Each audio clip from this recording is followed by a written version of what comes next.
Olá, sejam todos bem-vindos a mais um vídeo do Instituto Teológico Lidere, disciplina História das Missões, e nós estamos chegando ao final do nosso curso, da nossa disciplina História das Missões. Esse é o nosso último vídeo e nós vamos buscar apresentar de modo panorâmico, introdutório, bem básico, a História das Missões na Idade Contemporânea. Ok? Então, vamos lá. Então, o século XIX, ele apresentou para a atividade missionária imensos desafios e grandes oportunidades. Nós vimos no início do nosso curso, quando nós apresentamos, quando nós relembramos aqui aquela linha histórica cronológica, que a data que marca o final da Idade Moderna e o início da Idade Contemporânea é ali no finalzinho do século XVIII, mais precisamente em 1789, que é a época que ocorreu, onde ocorreu ali a Revolução Francesa, a Revolução Francesa, a tomada da Bastilha. Então, finalzinho do século XVIII, início do século XIX, nós estamos ali no que os historiadores normalmente chamam de início da Idade Contemporânea, contemporânea do nosso tempo. Então, o mundo estava passando por mudanças estruturais no campo econômico, o feudalismo as características feudais da economia feudal estavam entrando cada vez mais em declínio, e uma economia mais industrial, mais capitalista, nas diferentes fases do capitalismo, ela estava sendo estruturada e fortalecida ali. Socialmente também existiam várias mudanças, Nós temos ali a questão dos nacionalismos, as nações sendo cada vez mais estruturadas. Nós temos mudanças no aspecto político também, vários desafios, democracias sendo formadas aos poucos, regimes mais autoritários sendo questionados, Inclusive a Revolução Francesa, ela ocorre num contexto assim, obviamente com as suas contradições gigantescas, porque ela, embora isso não seja exatamente, mas como nós citamos, isso não é exatamente tema nosso aqui, mas como nós citamos, então vamos só tentar fechar um pouquinho para não dar uma noção muito errada, mas a Revolução Francesa, embora seja conhecida, normalmente com aqueles lemas de igualdade, fraternidade, igualdade, liberdade, fraternidade, e questionando, o autoritarismo ali do regime francês, do absolutismo francês. Obviamente ela tinha imensas contradições, porque ela era tão autoritária quanto o regime contra o qual ela estava se levantando, e liberdade, igualdade, fraternidade são só palavras vazias ali dentro daquele contexto. Não existiu liberdade, nem igualdade, muito menos fraternidade. Literalmente cabeças rolaram, enfim. Religiosamente também, a realidade ela estava passando por diversas mudanças também, Filósofos e pensadores que estavam em voga e muito influentes naquela época, eles eram fundamentalmente anticlericais, Montesquieu, Diderot, D'Alembert, um pouco mais atrás Jean-Jacques Rousseau, Voltaire, eles eram críticos ferrenhos da religião ali mais majoritária em vários países, inclusive ali na França, obviamente, a Igreja Católica Apostólica Romana, e críticas também aos protestantes surgiram num grau assim bastante acentuado, Então, e além de outras mudanças que nós vamos ver aqui, Então, o mundo estava em mudança. Eu falei tudo isso para dizer que o mundo estava passando por uma efervescência, uma ebulição muito grande, trazendo mudanças, levantando desafios, e, obviamente, apresentando oportunidades. Então, no final do século XVIII, início do século XIX, nós vemos na história do Ocidente uma série de movimentos que representam um forte desafio à Igreja. A Revolução Francesa, que já foi citada, a teoria da evolução do Charles Darwin, o secularismo que invadia as universidades e também a questão do imperialismo. E esses quatro, além de outros, eles representavam desafios à atividade missionária. Em cada um desses desafios havia, como nós já falamos, oportunidades também para que a Igreja testemunhasse de forma mais firme, consistente e coerente a fé cristã. Então, nós, falando um pouco sobre missões na Idade Contemporânea, depois de fazer esse pano de fundo histórico, né, o protestantismo mostrou mais capaz, né, ele se mostrou mais capaz de adaptar-se a algumas circunstâncias que estavam sendo apresentadas ali no final do século XVIII, início do século XIX, e também mais capaz de responder aos desafios de forma mais fiel e atingir lugares onde a fé cristã ainda não era conhecida. O século XIX caracterizou-se pela expansão colonial, né? Então as grandes nações, e ali no caso mais Inglaterra, Holanda principalmente, um pouco a França, Portugal e Espanha, que eram potências no século XVI e XVII, eles não eram mais potências nesse finalzinho do século XVIII, início do século XIX, né? Então existia essa expansão colonial dessas outras nações que nós citamos, e os Estados Unidos também estavam crescendo cada vez mais na sua influência, né? Então o século XIX caracterizou-se pela expansão colonial e expansão missionária, principalmente dos países protestantes. Holanda, principalmente protestante, Inglaterra, protestante, Estados Unidos também, inicialmente protestante. A Grã-Bretanha e os Estados Unidos continuaram seu movimento de expansão. Os missionários partiam para países onde suas nações de origem tinham interesses econômicos e políticos, né? Mas também para países onde esses interesses não existiam. Então, não é verdade dizer que a atividade missionária ela só existiu porque os protestantes tinham interesses econômicos e políticos. Missionários sinceros e comprometidos, eles foram para países onde as suas nações de origem elas tinham interesses políticos e econômicos, né? E eles foram com interesses missionários, né? Evangelísticos. E também nós vamos citar missionários aqui que foram para países cujos seus países de origem não tinham nenhum tipo de interesse político e econômico, tá? Um dos vários exemplos desse último, ou seja, um dos exemplos que nós vamos deixar bem claro aqui que eles foram com intenções missionárias, né? Foi o caso de Adoniran Judson, né? Adoniran Judson, que foi ali para a região da Birmânia. E a Birmânia não era um país onde os Estados Unidos tinham interesse, né, de fazer colonização, né? Os Estados Unidos não tinha interesse na Birmânia, mas Adoniran Judson, assim como outros, né, outros missionários que foram ali depois dele, eles tinham interesse missionário, né, de dedicar a sua vida, ele, sua esposa e outros casais também que morreram ali, que deram a sua vida, né, para o serviço do reino de Deus. Tá? Então, o papel das agências missionárias e esse personagem, né, esse missionário importante, William Carey, eu vou chamar aqui de Carey, tá? Alguns falam Carey, enfim, William Carey. William Carey é um personagem que nasceu em 1761, ele morreu em 1834, ok? Então é um personagem que está inserido no período anterior que nós estudamos, mas que tem uma influência muito grande na atividade missionária ali no período contemporâneo, tá? Então outro fator importante no desenvolvimento das missões protestantes foram as agências de missões, que cresciam cada vez mais. O nome fundamental no movimento missionário é o nome de William Carey, que nasceu na Inglaterra em 1761. Ele era de uma família ligada à Igreja da Inglaterra, a Igreja Anglicana, né? Mas ele ali descontente com a posição missionária e missológica da Igreja Anglicana, que era apática, descompromissada, né? Ele vai se embrenhar aí nas missões. Então, Carey nutria desde a infância um interesse muito forte por geografia, né? Ele ficava encantado ao ver livros, mapas que falassem sobre outros lugares. E ele também era encantado pelas ciências naturais. E desde criança ele se interessou pelas terras distantes, a partir da leitura das viagens do Capitão Cook. E aos 16 anos, seu pai o orientou a aprender o ofício de sapateiro.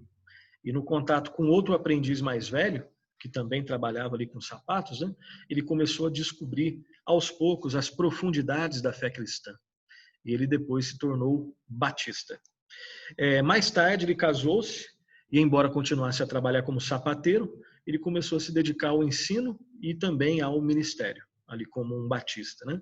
Como um pastor batista. Ele dedicou-se também a estudar latim, grego hebraico, holandês e italiano.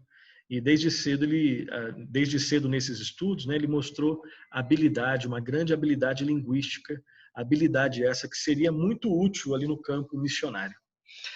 Estudando a Bíblia e influenciado por seus conhecimentos de geografia, Carey chegou à conclusão de que a tarefa missionária ela era uma obrigação não só do período apostólico, que era como a igreja anglicana entendia na época, mas era uma obrigação de todos em todas as épocas.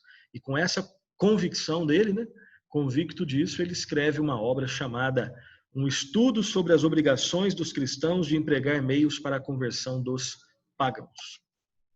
Em 1792, pregou um sermão em Isaías 54, 2, 3, cujos pontos desse sermão eram, em primeiro lugar, esperai grandes coisas de Deus. Em segundo lugar, empreendei, fazei grandes coisas por Deus, né?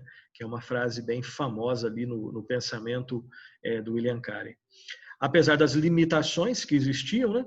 Limitações econômicas principalmente, limitações de apoio, Carey começou a se preparar para partir para a Índia. Sua esposa, a princípio, ela não quis segui-lo, mas permitiu que, a princípio, seu filho mais velho fosse com ele. Mais tarde, ela foi convencida, né, e concordou com William Carey em acompanhá-lo até a Índia. Em 1793, William Carey desembarcou em Calcutá, juntamente com sua família e mais um casal, né, era um médico e a sua esposa. William Carey buscava trabalhar em qualquer ocupação que o fizesse se inteirar da nova realidade. Ele estudava o Bengali, pregava aos indianos, buscava aprender o sânscrito, né? Era uma língua bem falada, um idioma bem falado, e com isso com o objetivo de traduzir a Bíblia para o Bengali. Com o tempo, Carey dominou vários idiomas, né, para os quais escreveu gramáticas e dicionários.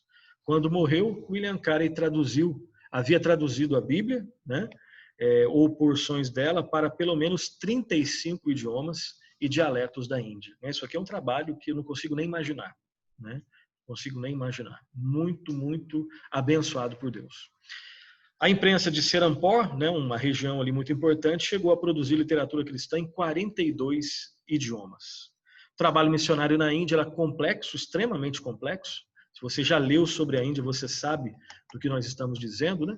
Em 1800 houve o batismo do primeiro convertido, que era um carpinteiro que ouviu o evangelho através de um morávio, né? Ou seja, levou anos e anos e anos para o trabalho evangelístico de William Carey ver um convertido. As autoridades temiam, né? As autoridades indianas, elas temiam que o trabalho missionário provocasse rebeldia por parte da população e as autoridades apoiavam motins. Elas apoiavam motins contra o trabalho missionário e contra qualquer elemento que representasse o regime colonial, né? Porque ali ele era um inglês sincero que queria pregar a palavra de Deus. Mas a Índia estava em conflito com a Inglaterra, né? Sendo colonizada pela Inglaterra, e ela vendo pessoas ali sendo mortas por ingleses. Então aquilo que cheirava inglês não soava muito bem, né? Àqueles que viviam ali na Índia. E no caso os missionários, eles sofriam com isso. Carey e seus companheiros estavam convictos de que a pregação do evangelho na Índia devia ser levada a cabo, né, pelos próprios missionários indianos. Então eles queriam estar ali pregando a palavra, vendo pessoas convertidas, treinando e capacitando esses homens convertidos para darem continuidade ao trabalho missionário de pregar a palavra de Deus. Os missionários em Serampore dedicaram-se a atacar alguns dos males mais sérios da sociedade indiana, principalmente dois. O primeiro mal que os missionários buscavam atacar era o costume de sacrificar crianças. Existia esse costume lá, né? Esse absurdo, essa covardia que já estava impregnada na cultura. E um segundo costume mau, contra o qual os missionários, ali companheiros de William Carey, eles lutaram contra, né? Era o costume de queimar as viúvas na pira fúnebre do esposo. Então, quando um homem morria, a sua esposa era queimada ao lado dele, né? E tanto William Carey quanto seus companheiros missionários, eles lutaram contra esses costumes tão maldosos, mas que estavam, né, sedimentados naquela cultura. Então, o que o Carey fez? Primeiro ele estudou os livros sagrados da Índia, E ele buscou provar que eles não ordenavam essas práticas que estavam arraigadas naquela cultura. E graças a Deus, ambas as práticas, né, tanto o costume de queimar, de sacrificar crianças, quanto de queimar viúvas na pira fúnebre do esposo, elas cessaram. Na Inglaterra surgiram numerosas sociedades missionárias e logo o entusiasmo missionário alcançaria todos os cantos da igreja na Inglaterra e até nos Estados Unidos. Alguns outros centros missionários, né? Nós falamos bastante ali de William Carey, que é um personagem importante para entender o movimento mais contemporâneo de missões, né? Agora falando de outros centros, onde as missões também, em outros centros, que não a Inglaterra, elas se desenvolveram. Então, houve um despertar missionário na Grã-Bretanha no final do século XVIII e no início do século XIX, em grande medida como consequência do trabalho de Carey e seus companheiros. Diversas sociedades missionárias ligadas ao esforço de diversas denominações, né, presbiterianas, batistas, congregacionais, além de outras, elas ampliaram o alcance das atividades missionárias, promovendo o sustento dos missionários que crescia cada vez mais, né? A igreja anglicana em alguma parte, a metodista também. E uma reflexão que nós podemos fazer aqui é a seguinte: o aumento da dimensão das sociedades missionárias, de alguma forma, fez com que fosse criada uma distância entre a igreja e a missão. Por outro lado, esse distanciamento fez com que reflexões missiológicas fossem feitas a partir do campo missionário e das igrejas que ali nasciam. O que nós estamos dizendo? Nesse período, né, no século XIX, principalmente, você tinha igrejas que eram mais... que estavam mais intimamente ligadas com a atividade missionária, mas você tinha muitas igrejas que eram apáticas no aspecto da missão. Inclusive algumas que falavam, né, que missão você não precisa fazer, que era essa atividade de ir por todo mundo e pregar o evangelho, ela foi dada por Cristo aos apóstolos, não a nós. Então, olha só, isso é no panorama de várias igrejas, assim como existiam igrejas que estavam empenhadas no serviço missionário, ok? Em oração, em treinamento, em investimento missionário financeiro, né? Então você tem esse quadro. Então você tem o quê? Agências missionárias. Agências missionárias não são, ou sociedades missionárias, não são igrejas, né? São normalmente instituições patrocinadas, apoiadas por pessoas ligadas a várias igrejas. Então olha o que você tem. Você tem igreja batista, presbiteriana, congregacional, você tem a igreja metodista, anglicana, você tem igrejas, você tem sociedades missionárias e você tem missionários no campo missionário. Quando as pessoas começam a notar que vai demorar muito para as igrejas darem apoio, apoiarem os missionários, você começa então a criar sociedades missionárias. E são essas sociedades missionárias que vão dar esse apoio, ok? E então você começa a criar o que esse parágrafo que levanta essa reflexão está dizendo é o seguinte: você começa a notar nesse período um distanciamento entre igreja, sociedade missionária e atividade missionária lá no campo. Isso tem o seu lado negativo. Qual que é o lado negativo? Você começa a afastar demais igreja e missão. Quando, na verdade, isso nunca deve estar afastado. É a igreja que deve conscientizar da missão, treinar para a missão, apoiar em todos os aspectos, principalmente financeiro e espiritual, a missão. Só que nesse período você vê igrejas apáticas, várias, outras não, mas pegando esses exemplos, né? Algumas igrejas apáticas, cegas, ou quase isso, para as missões. Você tem as sociedades missionárias que foram criadas por quê? Basicamente porque não se tinha esse apoio de várias igrejas, e você tem os missionários lá no campo. Então isso tem um elemento negativo, que é essa separação, que não deve existir, mas você tem um elemento positivo, que as pessoas começam a pensar, refletir missões, não a partir da apatia de algumas igrejas, mas a partir das igrejas que são criadas no campo missionário. E uma igreja que é criada com esse amor a Deus e às missões, elas vão produzir mais igrejas que têm amor a Deus e às missões. Okay? E inclusive ajudar a revitalizar essas igrejas que não têm essa visão missionária. Uma igreja que não tem visão missionária é uma contradição de termos, porque a igreja A igreja, para ser igreja, tem que ter essa visão missionária, né? Uma igreja cristã, uma igreja cristã, uma igreja baseada na Bíblia, e a Bíblia fala de missões. Uma igreja cristã está baseada no Evangelho. O Evangelho é para pregar, né? Aqui e acolá. E uma igreja cristã, uma igreja que tem Cristo como a rocha sobre a qual ela está construída. E Cristo é que disse que deu a missão a quem? A igreja. De quê? Ide fazer discípulos de todas as nações. Né? Então, agora, esse é um movimento que a gente tem que estar sempre atento, porque isso pode acontecer conosco.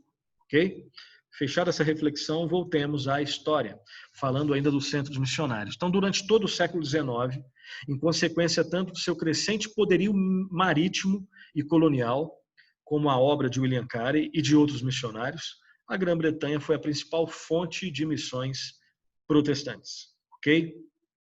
Você vai ver também na Holanda, nós vamos ver daqui a pouco, mas a principal durante todo o século XIX foi a Grã-Bretanha. Então, Inglaterra, Escócia, País de Gales, tá? Com o tempo, o trabalho missionário do protestantismo norte-americano também, ele seria muito mais amplo que o dos demais centros protestantes.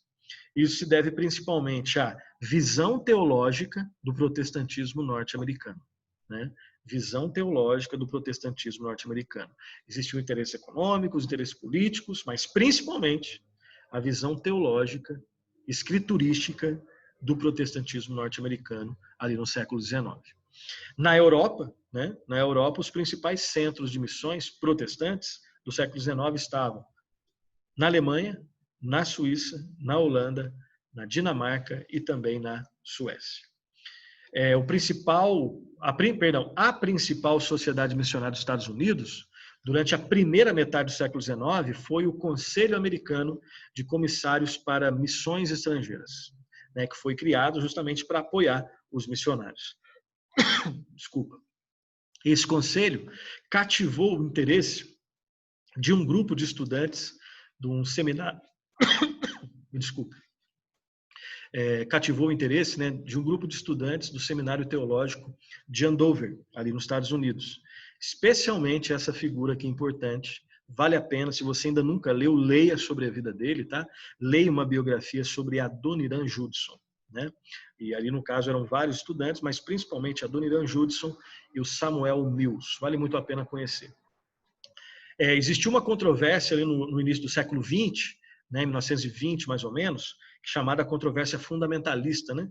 Era uma briga que existia, né? uma tensão que existia entre os fundamentalistas e os liberais, né? Que ocorreu nos Estados Unidos, ali, né, no início do século XX, como eu já disse. E quem desses dois aí, quem foram aqueles que fizeram realmente missões? Obviamente os fundamentalistas, né? Liberal não faz missão. Liberal é aquele que não acredita que a Bíblia seja a palavra de Deus, não acredita nos milagres, não acredita no nascimento virginal de Jesus Cristo, nem na morte vicária, muito menos na ressurreição de Cristo, né? O liberal não é cristão, né? O liberalismo, como dizia, né, o Machen, o John Gratian Machen, que é um teólogo muito importante desse contexto da controvérsia fundamentalista norte-americana, né, modernista fundamentalista ou fundamentalista liberal, ele escreveu um livro chamado Cristianismo e Liberalismo, onde ele deixa bem claro que o liberalismo não é um outro tipo de religião, não tem nada a ver com o cristianismo, né?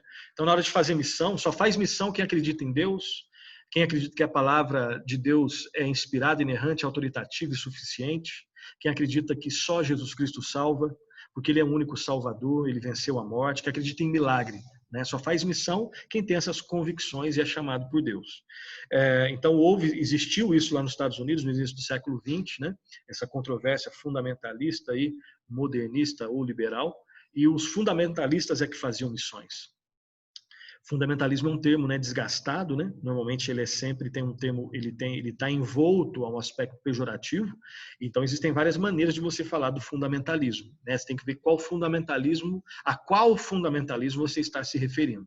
Obviamente eu estou me referindo aqui ao aspecto positivo, né, do fundamentalismo teológico, né, que tem vários aspectos positivos. Tem um ou outro ponto que a gente pode fazer uma abordagem um pouco mais analítica e crítica, mas aqui nós estamos falando do fundamentalismo teológico norte-americano, que tem muitos elementos positivos.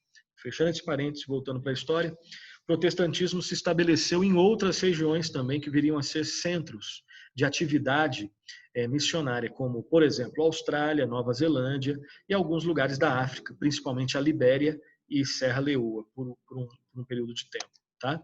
Alguns personagens importantes, né? Além daqueles que nós citamos, além de Hudson Taylor, além de Adoniran Judson, na verdade nós vamos deixar de citar muitos outros, né? A nossa proposta aqui é bem panorâmica e básica, né? Mas Hudson Taylor já foi citado. Não sei se você conhece esse personagem aqui. Se não conhece, por favor, leia. Tá? Tem um livro muito antigo aqui no Brasil chamado O Apóstolo dos Pés Sangrentos, que é nada mais nada menos que a biografia escrita pelo teólogo Boanerges Ribeiro, né? Sobre o Sadhu Sundar Singh, que é o Apóstolo dos Pés Sangrentos, né? Que é um missionário ali na região, principalmente na região do Tibete, né? E é um livro assim que eu já li 3 vezes, é fantástico.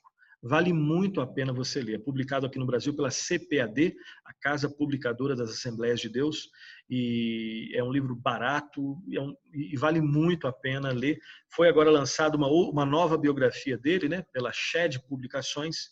Eu ainda não adquiri, mas quero adquiri-la e lê-la, porque vale muito a pena aprender com o Sadhu Sundar Singh, tá? Conhecer um pouco a história dele, né, um dos missionários aí importantes de vários, né? E sem contar os anônimos, né? Aqueles que foram usados por Deus, homens e mulheres de Deus, né? Que foram usados por Deus aí no período contemporâneo, dos quais nós não vamos ouvir falar, nunca leremos uma biografia, mas isso não importa. O mais importante é aquilo que eles fizeram diante de Deus, tá? E mais 2 que eu quero destacar aqui, né? E poderia destacar centenas, né? Mas nós não temos tempo. Elizabeth Elliot e o Jim Elliot, né, na missão que foi feita aqui no Equador, né, uma história que você provavelmente conhece, se não conhece, vale a pena conhecer. Leia livros, né, tanto do Jim Elliot quanto da Elizabeth Elliot. Eles foram fazer uma missão aqui no Equador, numa tribo de canibais, e o Jim Elliot foi morto. Tempos depois, a sua esposa volta para aquela tribo, né, mesmo naquela dificuldade de ter o seu marido morto, né, por aquela tribo de canibais, e ela prega, né, ela volta para lá, faz um trabalho missionário, inclusive a pessoa que foi responsável pela morte direta pelo Jim Elliot, seu marido, ela é convertida, é uma história que vale muito a pena conhecer. Então leia sobre o Jim Elliot e a Elizabeth Elliot, tá? E um que está vivo, né, e que vale a pena ser conhecido, o seu trabalho lá junto à tribo dos Concombas, lá na África, e agora também desenvolvendo um trabalho aqui em tribos ali na Amazônia, né? O Ronaldo Lidório e a sua família, né? Um servo de Deus, uma família que também serve a Deus, né? E que faz um trabalho, né? Que Deus sabe como ele tem sido usado, né? Para a glória de Deus e para a transformação, para a salvação daqueles que nunca ouviram falar do Senhor e Salvador Jesus Cristo. Então, vale muito a pena, só estou citando 4 aqui casos, tá? Mas existem muitos outros que a gente deixou, que não temos tempo para falar de todos, tá? Isso aqui é só um semear, né, de algumas coisas que aconteceram no período contemporâneo. Considerações finais, tá? Fazer as nossas considerações finais. Em primeiro lugar, lembrar que o século XIX, né, primeiramente, tem sido chamado de o grande século da história das missões, e nesse período se pode notar tanto a maior expansão que a civilização conheceu, como o mais genuíno interesse missionário, né? Principalmente ali no século XIX, né, que o período junto com os séculos anteriores, né, mas principalmente no século XIX, nós temos aí uma expansão que a civilização experimenta, que é gigantesca. E também nós vemos ali uma atividade missionária muito, muito intensa. Tá? Os missionários dos séculos 19 e 20 foram mais independentes dos interesses políticos e econômicos de suas nações que os de qualquer outra época, e desde o início do período medieval. Então você vê no período medieval e no período moderno um atrelamento, né? uma proximidade muito grande e uma dependência que os missionários tinham das suas nações de origem. E existiam, né, interesses políticos e econômicos também, em muitos casos, em outros casos não.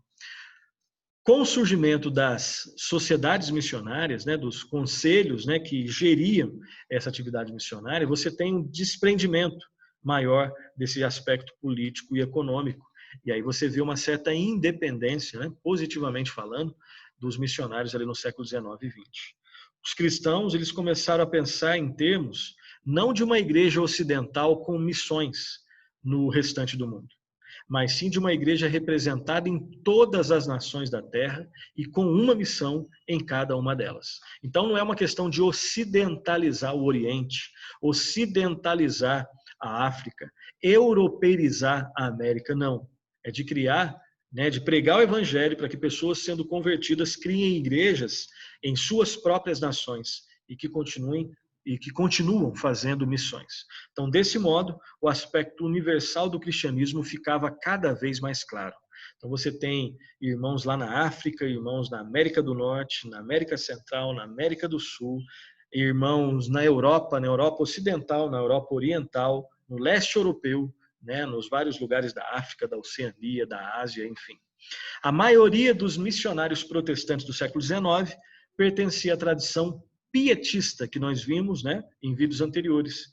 Isso resultou numa mensagem de caráter mais individualista. Isso tem elementos positivos e negativos, tá? Então, muitos missionários do século XIX, a maioria deles, né, foram educados teologicamente nessa tradição mais pietista da religião interior.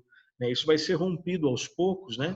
E esse caráter mais comunitário da fé vai ser ensinado principalmente mais no século XX, com elementos positivos e negativos, e nós não temos tempo e nem é nosso objetivo comentar teologicamente essas questões, mas estamos citando aqui, tá? E por fim, nós apresentamos no nosso curso, nesses vários vídeos, nesses vários minutos, nessas várias horas, tá? Embora seja um curso, uma disciplina de caráter introdutório, tá? Bem panorâmico da história das missões, desde o período antigo, passando pelo período medieval, passando ali pelo período moderno e chegando nesse último vídeo, no período contemporâneo, né? Nós buscamos apresentar de forma panorâmica, então, a caminhada missionária da Igreja Cristã do século I até o século XXI, e que nós continuemos conhecendo a nossa história e cumprindo a missão que o Senhor Jesus Cristo nos deu, né? Ide, fazer discípulos de todas as nações, batizando-os em nome do Pai, do Filho e do Espírito Santo, e ensinando-os a guardar todas as coisas até que eu volte, né? E eis que estou convosco todos os dias até a consumação dos séculos, né? O Senhor Jesus Cristo deixou essa missão para todos os seus servos, as suas servas, para a sua igreja, tá? Então, agradeço pela paciência e bons estudos, que Deus seja conosco, tenha misericórdia de nós, nos desperte e nos use para a sua glória e para a pregação do Evangelho. Um grande abraço, obrigado, você que nos seguiu até aqui, e continue seus estudos, tá? Continue seus estudos, tem muita coisa a aprender, isso aqui foi só uma gota no meio do oceano do conhecimento e dessa trajetória do povo de Deus, a trajetória missionária da Igreja Cristã. Um grande abraço, Deus abençoe.